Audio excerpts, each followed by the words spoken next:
विदेशों में जमा भारतीय धन के बारे में भारत के वित्त मंत्री प्रणब मुखर्जी का वक्तव्य हमने देखा है।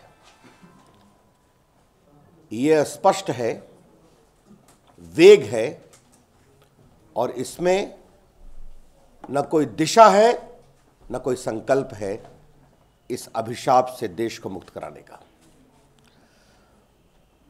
Mr. Pranab Mukherjee's comment on the foreign bank accounts deposit of slush money is delightfully vague and conspicuously evasive.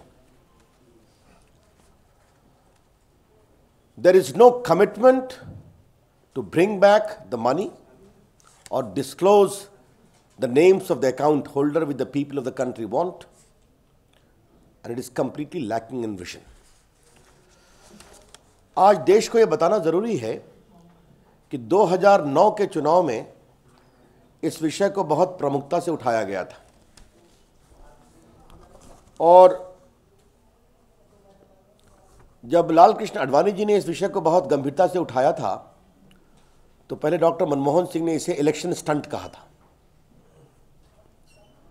और बाद में चिदंबरम साहब ने यह वक्तव्य दिया कि आडवाणी जी विदेश में काला धन रखने वालों को अलर्ट कर रहे हैं इस विषय को उठाकर करके।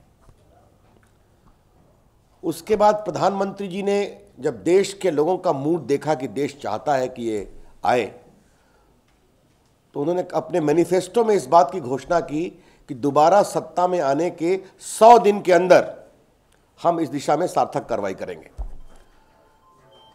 The Congress in the election manifesto of 2009 Lok Sabha election stated that we shall make concrete efforts to bring back this black money stashed abroad within 100 days. मई 2009 में चुनाव हुआ, आज हम लोग 2011 के जनवरी में आ चुके हैं, लगभग 2 साल पूरा होने जा रहे हैं और 2 साल के बाद भारत सरकार की ओर से पहला स्टेटमेंट है जिसमें कहा गया है कि हम एक स्टडी ग्रुप बनाएंगे। स्टडी ग्रुप बनेगा और वो एस्टिमेट करेगा कितना पैसा बाहर में है और उसके बाद हम एक एमनेस्टी स्कीम की संभावनाओं की तलाश करेंगे और हम एक 5 प्रॉन्ग स्ट्रैटेजी बनाएंगे। डिलाइटफुली वेग। हम भारत सरकार के इस पूरे एटीट्यूड की बहुत भर्त्सना करते हैं और जिस तरह से भारत सरकार ने एक दिशाहीन, अस्पष्ट, संकल्प के अभाव वाला वक्तव्य दिया है, उससे हमें यह निष्कर्ष निकालने में जरा भी परहेज नहीं है कि भारत सरकार इस विषय पर गंभीर नहीं है, क्योंकि नाम खुलेंगे तो शायद कांग्रेस पार्टी और उनके नेताओं को परेशानी होगी।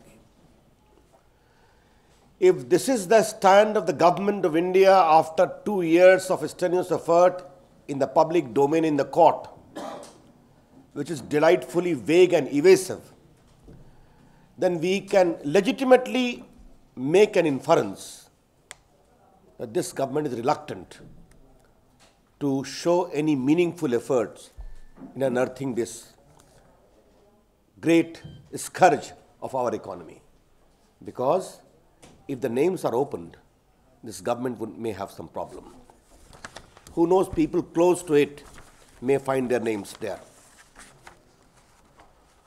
दूसरा विषय हमको कहना है कि आज भारत की इकोनॉमी कोई थर्ड वर्ल्ड इकोनॉमी नहीं है।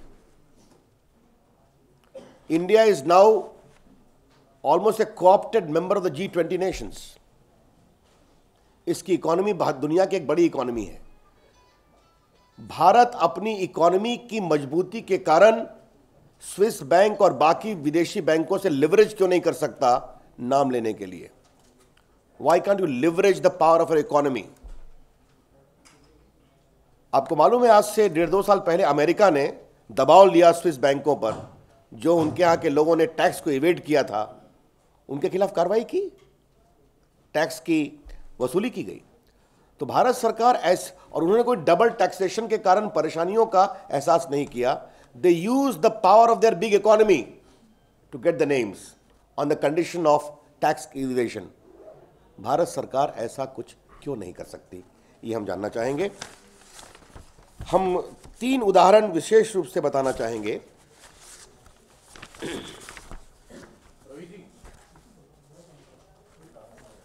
जो लिंक्सटाइन जहां बैंक से विषय आए थे, वहां के अथॉरिटीज ने स्पष्ट रूप से कहा था कि हम ये इंफॉर्मेशन किसी को भी शेयर करने को तैयार हैं। उन्होंने कोई बंदिश नहीं लगाई थी। तो अगर लिंक्सटाइन बैंक के अथॉरिटीज, उस देश के अथॉरिटीज के द्वारा कोई आपत्ति नहीं है, तो भारत सरकार वहां के नामों को भी पब्लिक क्यों नहीं करना चाह रही? ये जो हसन अली का विषय है, ये विषय 3 साल पुराना है जहां तक मेरी जानकारी है, और भारत सरकार के वित्त मंत्रालय ने स्वयं कहा था कि उनके यहां 76,000 करोड़ रुपए के टैक्स की देनदारी बनती है। Hasan Ali owes tax liability to the tune of 76,000 crores. That was what was announced by the government of India. आप उनके खिलाफ कार्रवाई क्यों नहीं करते? हम भारत सरकार से एक सवाल पूछना चाहते हैं कि जहां तक हमारी जानकारी है कि मनी लॉन्ड्रिंग्स एक्ट के अंतर्गत कार्रवाई के बारे में स्विस अथॉरिटीज इनके बारे में सारे डिटेल्स डिस्क्लोज करने को तैयार थी। भारत सरकार ने क्या कार्रवाई की?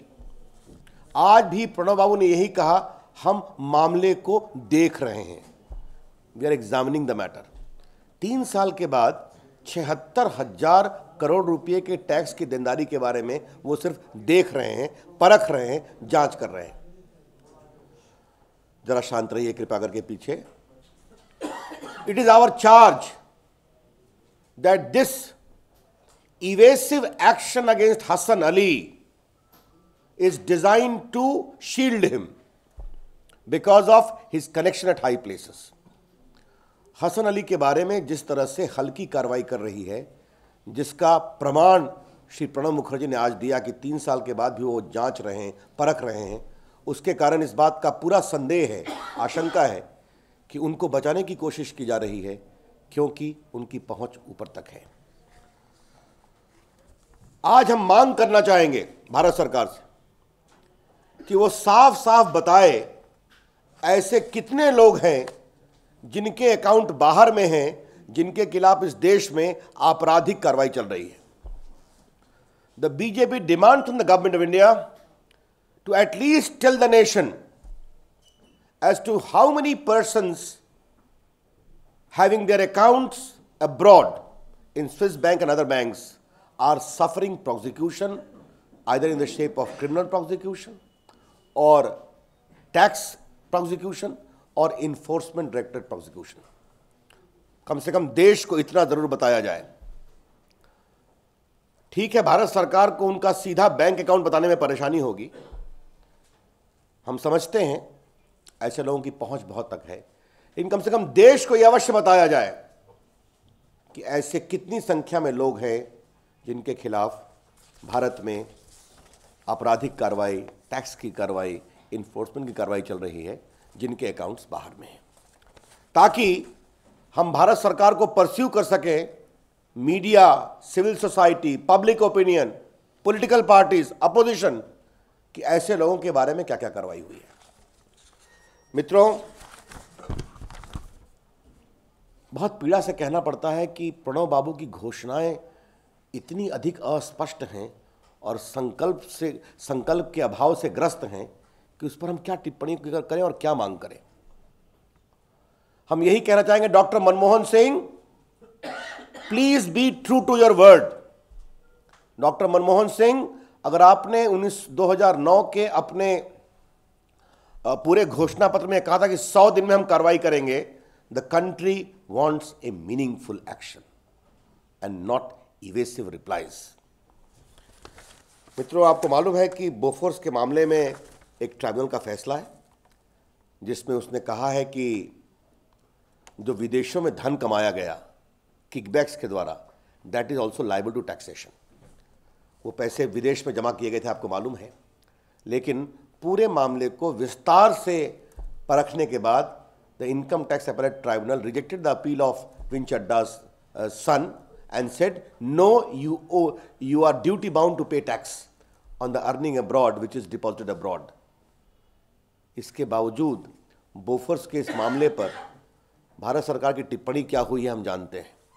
यही इस बात का संकेत है कि भारत सरकार का निश्चय कितना दृढ़ है। भारतीय जनता पार्टी देश को आश्वस्त करना चाहती है कि इस विषय की गंभीरता के आरोप के मद्देनजर इस विषय को हम आगे बढ़ाएंगे।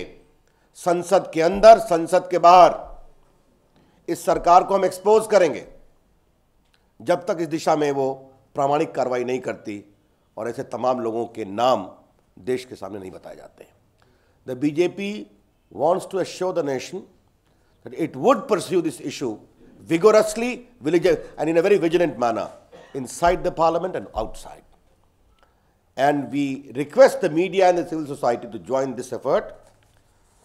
इतना गंभीर टिप्पणी सुप्रीम कोर्ट के बावजूद अगर भारत सरकार का ये उत्तर है तो कहीं ना कहीं ये स्पष्ट करता है कि भारत के सरकार के पास इच्छा शक्ति का पूरा या तो अभाव है या कुछ मजबूरी है। और मैंने जो पहले कहा था, why this dogged refusal not to share information, what is the compulsion, what is the helplessness, what is the desperation? Doctor Manmohan Singh and Pranab Mukherjee, please be upfront. Thank you.